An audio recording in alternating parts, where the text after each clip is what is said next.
இன்னைக்கு வந்து IITs NITs and அதுக்குரிய என்ட்ரி லெவலில் உள்ளே போகிறதுக்குரிய விஷயங்கள் என்னென்ன அப்படின்றது எல்லாத்தையுமே கூட ஒரு ஷார்ட்டாக பார்க்கலாம் அப்படின்னா. ஸோ நம்மளுக்கு வந்து கவர்மெண்ட் ஆஃப் இந்தியா எடுக்கக்கூடிய என்ட்ரன்ஸ் டெஸ்ட், பாப்புலர் என்ட்ரன்ஸ் டெஸ்ட்டில் ஆஃப்டர் 12th அப்புறம்ன்றது வந்து என்ஐடிக்குள்ளே போகணும், ஐஐடிஸ்குள்ளே போகணும், ட்ரிபிள் ஐடிஸ்குள்ளே போகணும், ஜிஎஃப்டிஐசிக்குள்ளே போகணும், அதாவது கவர்மெண்ட் ஃபண்டட் டெக்னிக்கல் இன்ஸ்டியூட்ஸ் அப்படின்னு கொஞ்சம் இருக்குது. ஸோ அதுக்குள்ளெல்லாம் போகணும் அப்படின்றா வந்து நம்ம வந்து ஒரு பாப்புலர் எக்ஸாம்ஸ் எழுதணும். ஸோ அது அக்ராஸ் பேன் இந்தியா ஃபுல்லாமே வந்து எல்லாருமே அப்ளை பண்ணக்கூடிய வந்து எக்ஸாம்ஸ் இருக்கும். ஸோ அதில் வந்து IIT Madras, IIT Delhi, IIT Kharagpur இந்த மாதிரிலாம் இருக்கக்கூடியதுக்கெல்லாம் நீங்கள் போகணும் அப்படின்னு சொன்னால் ஜேடபிள்இ அட்வான்ஸ் எழுதியிருக்கணும்.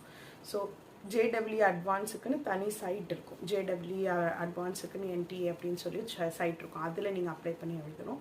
அப்புறம் ஜோசா கவுன்சிலிங் அட்டென்ட் பண்ணணும். ஜோசா கவுன்சிலிங் JOSW அப்படி ஜாயிண்ட் சீட் அலோகேஷன் அத்தாரிட்டி, அவங்க வந்து ஒரு கவுன்சிலிங் நம்மளுக்கு அலோகேட் பண்ணுவாங்க. அது வந்து பேன் இந்தியா ஃபுல்லாக நடக்கும். ஸோ எங்கெங்கே நடக்குது அப்படின்னு அதே என்ஐடிஸ்குள்ளே போகணும். ட்ரிபிள் ஐடிஸ்லாம் இருக்குது. ஸோ ட்ரிபிள் ஐடி மாதிரி இருக்கக்கூடியதுக்கு ஜிஎஃப்டிஐஸ்க்குலாம் வந்து ஜேடபிள்இ மெயின்ஸ் எழுதணும். ஸோ அது ஜேடபிள்இக்காக ப்ரிப்பேர் பண்ணியிருக்கக்கூடிய ஸ்டூடெண்ட்ஸுக்கு வந்து தெரிஞ்சிருக்கிற வாய்ப்புகள் இருக்குது.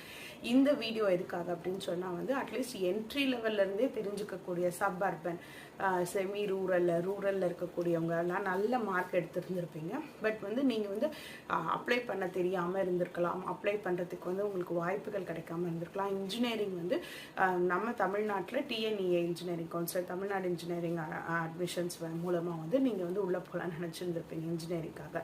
ஸோ வந்து ஐஐடிக்குள்ளே போகிறோம், என்ஐடிஸ்குள்ளே போகிறோம் அப்படின்னு சொன்னால் அந்த ஆம்பியன்ஸில் இருக்கக்கூடிய விஷயங்கள்லேருந்து நம்ம நிறைய தெரிஞ்சுக்கலாம். ஸோ நல்லா படிக்கக்கூடிய பசங்களுக்கு வந்து நல்லா படிப்பாங்க அப்படின்றது தெரிஞ்சவங்களுக்கு இந்த வீடியோ ஷேர் பண்ணுங்கள். வீடியோ ஷேர் பண்ணி நீங்கள் இதுலேருந்து கண்டுபிடிக்க பாருங்கள். ஸோ ஜேடபிள்இ வந்து அட்வான்ஸ் வந்து எழுத பாருங்கள், ஜேடபிள்இ மெயின்ஸ் எழுத பாருங்கள். அதுலேயும் வந்து நீங்கள் வந்து அதுக்கு தனியாக கவுன்சிலிங் வந்து அப்ளை பண்ணி பார்க்கலாம். அப்படி அப்ளை பண்ணி பார்த்துட்டு நம்ம அதுக்குள்ளேயுமே இன்ஜினியரிங் படிக்கிறதுக்கு போகலாம். பிஇ, பிடெக் அந்த மாதிரி வந்து நிறைய கோர்சஸ் இருக்குது. ஸோ ஒவ்வொரு இன்ஜினியரிங் காலேஜ், ஒவ்வொரு என்ஐடிஸ், எத்தனை என்ஐடிஸ் இருக்குது, எத்தனை ஐஐடிஸ் இருக்குது, எப்படி வந்து கவர்மெண்ட் ஃபண்டட் டெக்னாலஜி வந்து தமிழ்நாட்டில் என்னென்ன இருக்குது, டெக்னாலஜி இன்ஸ்டியூட்ஸ் இருக்குது, காஞ்சிபுரம்ல ஒன்று இருக்குது, குண்டலினி அப்படின்ற ஒரு இடத்துல இருக்குது. ஸோ இந்த மாதிரி வந்து எங்கெங்கெல்லாம் இருக்குது அப்படின்றது எல்லாத்தையும் நம்ம வந்து அடுத்தடுத்த வீடியோஸில் பார்க்கலாம்.